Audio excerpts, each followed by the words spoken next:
The presentation pages slid across the polished boardroom table like garbage being discarded. I watched them scatter toward the edge, saw the executives' faces turn away, felt the moment my 3 months of work got destroyed in 5 seconds. "This is worthless," Daniel Price said, leaning back in his chair like he'd just made the most obvious statement in the world. His voice was casual, dismissive, the way you'd talk about something that didn't matter at all. Nobody defended me. Not the senior partners, not the team leads, not even the people I'd worked with late into the night building every single detail of that presentation. Someone coughed. Someone else checked their phone. I sat there with my hands shaking under the table, trying to keep my face from showing the panic spreading through my chest. "The company needs real vision," Daniel continued, looking around the room like he was the only one who understood anything. "Real leadership. Not this kind of safe, predictable thinking." He gestured vaguely at my scattered papers. My throat felt tight. My mind was screaming, processing what had just happened. This wasn't feedback. This wasn't criticism of the work. This was humiliation, public and deliberate, in front of everyone who mattered. My name is Beatrice Rice, and I realized in that moment that something fundamental had just shifted in my career at Anderson Strategic Partners. The question wasn't how I'd fixed this presentation. The question was how I'd gotten myself into a situation where someone could destroy 3 months of work with such casual cruelty. The elevator descent felt endless. My reflection stared back at me from the polished steel walls, and I barely recognized the woman looking out. She looked hollow. Defeated. Like someone who'd just been told she was worthless and believed it. I pressed my palms against my eyes, forcing myself to breathe. Every word from the boardroom was replaying in my head on loop. Worthless. Real vision. Safe, predictable. I wanted to quit.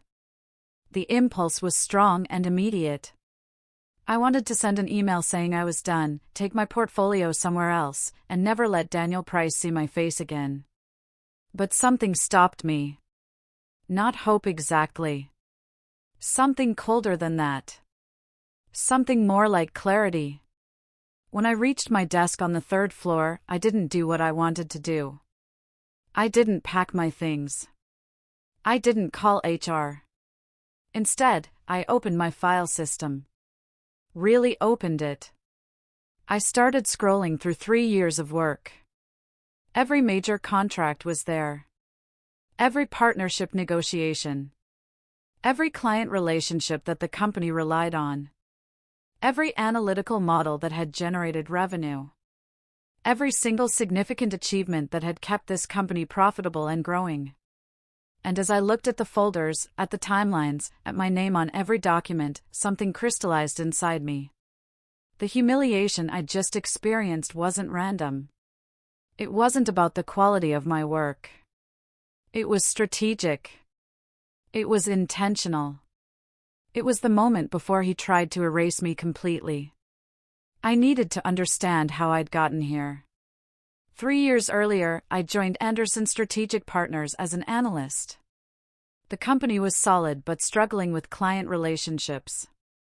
Partners would close deals, but then the actual implementation would fall apart.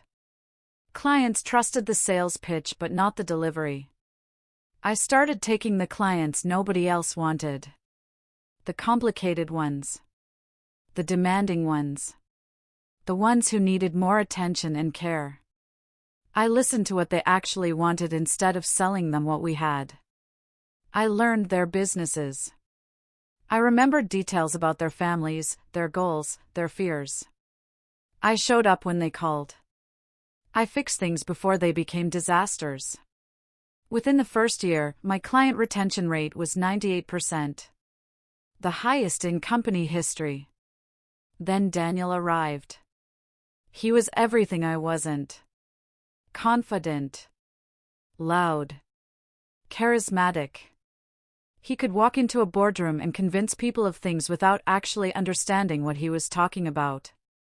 He had a degree from an Ivy League school and a presence that made people want to listen. Leadership loved him immediately. He got the title of senior strategist within 2 months. I was still just an analyst. But here's what nobody seemed to notice: Daniel's ideas didn't work. Not without me. When he came up with strategy, it sounded brilliant. But when he tried to implement it, things fell apart. That's where I came in. I'd quietly fix his strategies, rebuild them into something that actually worked, make them implementable in the real world. And it worked. For a while. His ideas succeeded. Clients were happy. The company grew.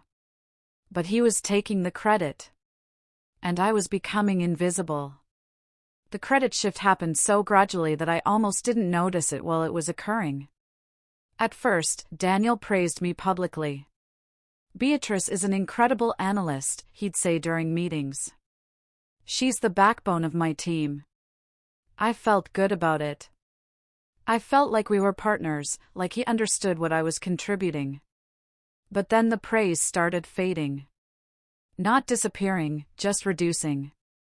Becoming less specific. "Beatrice does good work," instead of "Beatrice designed this entire system." Then my name started disappearing from presentations. Emails that I'd written were rewritten with his name listed as the author. Meeting invitations that used to include me stopped coming. My role got quietly reduced to support. I was still doing the actual work, but I was doing it backstage now. Nobody saw me. And I started realizing that the humiliation in the boardroom wasn't something that had just happened randomly. It was the culmination of a strategy. Daniel had been systematically removing my name from everything. Reducing my visibility. Making me smaller and smaller until I was just a shadow in the background. And then he'd stood up in front of everyone and called my presentation worthless. That wasn't a moment of anger. That was execution. That was him following through on a plan to erase me completely. And I think deep down, he knew I was finally going to figure it out. That evening, alone in my apartment, I created a folder on my personal computer. I titled it Documentation. Not Revenge. Not Evidence. Just documentation. Over the next few hours, I transferred copies of every significant contract I'd worked on. Every email chain showing my contributions. Every approval document with my signature. Every instance where I'd solved a problem or created something new. I built a timeline. Not an accusation, just a clear, undeniable record of what I had actually created over 3 years. I took screenshots. I saved PDFs. I organized everything by date, by project, by client. It took hours, but by midnight, I had something comprehensive. Not to use against Daniel. Not yet. Not maybe ever. But to protect myself. Because something inside me knew that what was coming wasn't going to be simple. He called me worthless in front of everyone. And the only person who could prove otherwise was me. The next morning, I came to work and made a decision. A small one. Nothing dramatic. Nothing that anyone would notice. But something intentional. There was a quarterly forecast report that Daniel was supposed to present to investors. I'd helped him compile it, checked all the numbers, verified all the calculations. But there was one small inconsistency in his final presentation. A number that didn't quite align with the supporting data. Normally, I would have fixed it. I always fix these things before they became problems. This time, I didn't. I left it there. It was a small crack in the facade. Almost imperceptible. But it was there. The next day, I watched as that tiny error rippled outward. An investor noticed it during the presentation. Questioned it. Asked for clarification. Daniel tried to explain it away as a rounding issue, but the investor wanted to understand the discrepancy more thoroughly. So they requested a deeper dive into the methodology. Daniel panicked. He couldn't explain the methodology because he didn't understand it. He'd relied on me to understand it. And for the first time, I wasn't there to save him. He looked incompetent. And worse, he looked like he was trying to hide something. The board demanded a full review. And for the first time, Daniel's perfect confidence cracked. I could see it in how he moved through the office. How his voice changed when he talked to leadership. How often he looked for me but didn't know what to say when he found me. A week after the boardroom humiliation, there was a partner meeting. Clients were supposed to be there. Important people. Daniel was presenting updates on several major accounts. About halfway through, he made a joke. Beatrice has this emotional attachment to spreadsheets, he said, laughing like he'd said something clever. Always worried about tiny details that probably don't matter to anyone but her. The laughter came. Not genuine laughter. Uncomfortable laughter. The kind of laughter that shows people are following the social cue of the person in charge, not that they actually think something is funny. My face burned. I could feel everyone looking at me.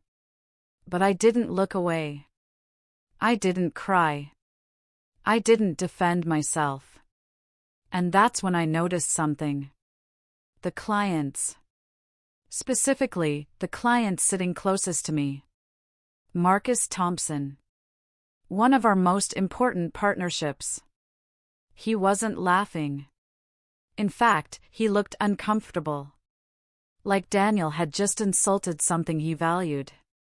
Because those tiny details I cared about? They were the details that had saved his company from making a $2 million mistake last year.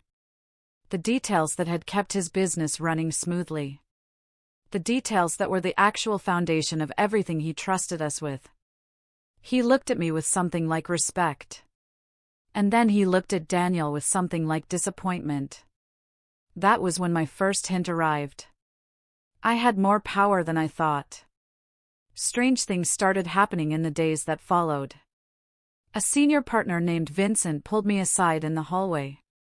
We were alone by the coffee machine when he said it quietly. "You're the real backbone here."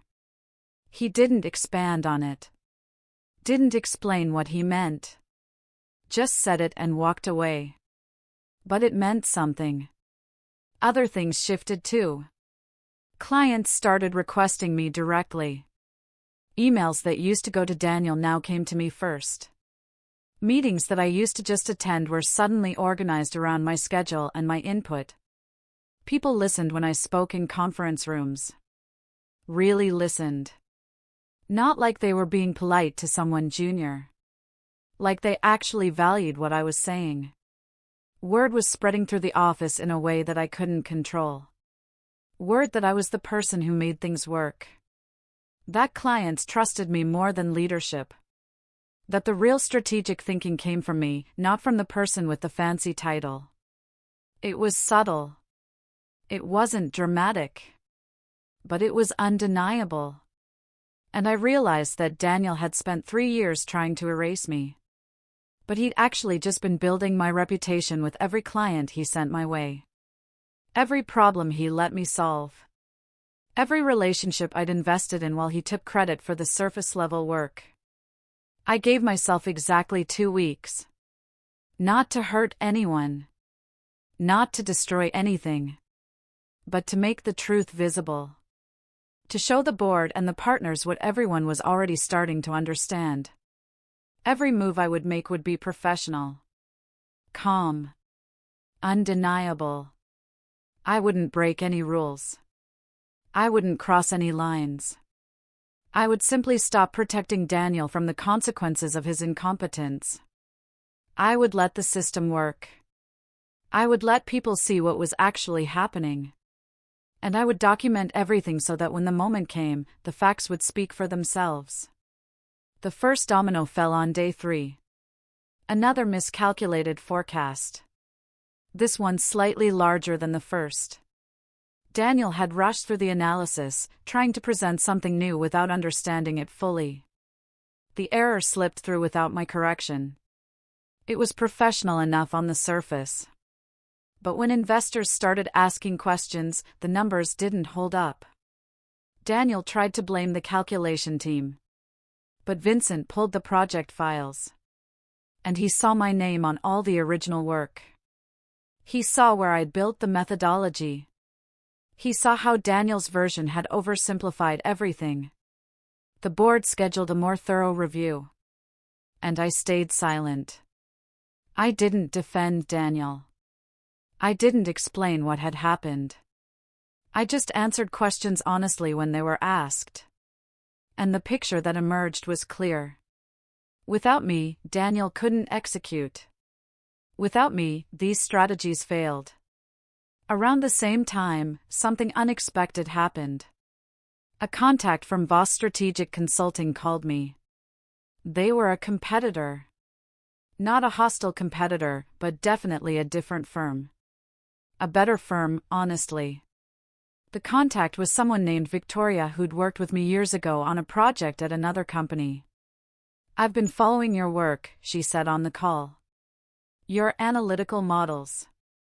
Your client relationship framework. The way you approach complex problems."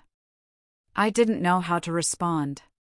"We're building something new," she continued. "And we need someone who actually understands strategy, not just talks about it." The conversation was brief. But it planted something important in my head. My value existed outside of Anderson. I could be valuable somewhere else. I didn't have to survive here. That changed everything. Back at the office, things were shifting visibly now. Partners started emailing me directly instead of going through Daniel. Meetings began to revolve around my insights. When I spoke, people listened. When I suggested something, it happened. Daniel, meanwhile, was getting desperate. He started announcing new strategic directions in rapid succession. Bold ideas. Revolutionary thinking. Except I recognized almost every single one. They were things I'd proposed weeks ago. Things he'd dismissed at the time. Now he was presenting them like they were his brilliant new vision. And people were calling him out on it. Not directly. Not in a way that would cause drama. But in pointed questions. "Didn't Beatrice suggest something similar in the August meeting? Or this sounds like the framework Beatrice designed last quarter." He was losing control of the narrative. An elevator ride. Just the two of us. Daniel hit the button for the parking garage, and we descended together. That's when he spoke. Quietly. Like we were friends. "Fix these investor concerns," he said. Not "please." Not "can you help me with this?" Just flat expectation. Like he was giving me an order. I nodded. I said okay. And then I didn't do it. I didn't ignore him completely. I just stopped protecting him. I answered his questions professionally. I provided information when asked. But I didn't volunteer solutions. I didn't save him from the consequences of his mistakes. I didn't do the invisible work that made him look competent. He had to sit with his own incompetence now. And it was terrifying for him. The board initiated a formal audit. They wanted to understand how decisions were made. Who was responsible for what? How projects actually got executed. It was supposedly routine. Just a review of processes. But I knew what it really was. It was accountability. Emails were requested. Approval chains were traced. Timelines were examined. And everything led back to me. Every significant client win. Every successful strategy. Every problem that got solved. My name was attached to all of it. Daniel's contributions looked increasingly superficial. He'd had ideas, sure. But ideas without implementation are just words. And I had done all the implementation. The audit team didn't need me to say anything. The documents spoke for themselves. I requested a meeting with the board. Not to complain. Not to accuse. Just to present something. I brought organized evidence. Not accusations. Just facts. Clear, documented facts. Here's when this client joined. Here's the strategy one built for them. Here's the implementation plan. Here's the problems that arose and how I solved them. Here's the contract language I negotiated. Here's the revenue that resulted. All tied together. All documented. All undeniable. The board listened carefully. For the first time, they saw the actual architecture behind the company's success. And they saw my name attached to every critical piece of it. When I finished, one of them asked a simple question. Why didn't Daniel mention any of this? I didn't answer. I didn't need to. The documents had already answered it. Victoria called again. This time with an offer. Not just a job. An executive role. Equity. Leadership authority. A path to partnership. Voss Strategic Consulting wanted me to bring my analytical frameworks. My client relationships. My strategic thinking. They were building something new, and they wanted me to lead it. But they needed proof. They needed to see that my influence was truly mine. That when I left Anderson, the clients and the systems would actually move with me. That I wasn't just a supporting player who looked good because of the people around me. I realized that my next moves mattered more than anything I'd done in the past. This was the moment where the story either ended with me taking an offer and moving on, or where it ended with me proving something deeper about what I'd actually built. Back at Anderson, Daniel was falling apart. Not visibly. Not in a way that would be obvious to people who didn't know what to look for. But I could see it. The aggressive leadership meetings. The attempts to reassert authority over partners who'd already stopped listening. The way his hands shook slightly when he talked to the board. He grew visibly shaken as partners challenged his decisions openly. And he started calling me constantly. We need to talk. Can you help me with this? The board is asking questions. His voice sounded smaller than I'd ever heard it. Like the certainty had finally drained out of him. And I was polite. I was professional. But I didn't save him anymore. Not because I was cruel. But because he had to face the reality of what he'd actually created. Late-night phone calls. That's when desperation shows itself most clearly. Daniel called around 10 p.m. on a Thursday. Help me explain things to the board, he said.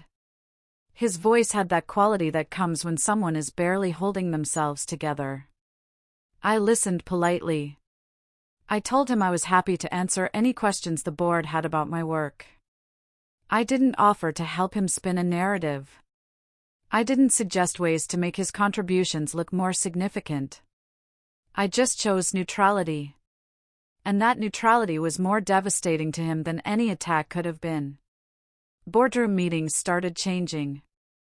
Leadership began addressing me directly instead of going through Daniel. Beatrice, what's your assessment? Beatrice, how would you approach this? He was still in the room. But he was becoming invisible. The same way I'd been invisible. The same way he tried to make me disappear. And just when it felt like the story might be ending, he made a move. In a closed-door meeting with HR, he accused me of disloyalty. He said I was undermining his authority. He claimed I was trying to sabotage him. He tried to create a narrative where I was the villain. Where my competence was actually just ambition and betrayal. HR interviewed multiple employees. They asked about my work. About my professionalism. About my reliability. And everyone I'd actually worked with told the same story. I showed up. I listened. I solved problems. I cared about the clients. I did the work. My professionalism spoke louder than his accusations. Partners defended me voluntarily. Not because they were on my side in some dramatic way, but because they'd worked with me. They knew who I actually was. His narrative collapsed without me having to say a single word in defense. The truth didn't need me to argue for it. Daniel made one final attempt. He tried to take over a major partnership negotiation without including me. A significant client. A complex deal. He presented himself as the lead strategist. The board approved it, probably because they were trying to give him one more chance. But when he walked into that client meeting, something unexpected happened. The client said no. Not to the deal. To him. "We want Beatrice to lead these negotiations," the client said. "This is too important to trust with anyone else." It was in front of everyone. In front of the board representatives who were observing. In front of Daniel. The client had made a public choice. And the choice was me. Daniel's face went pale.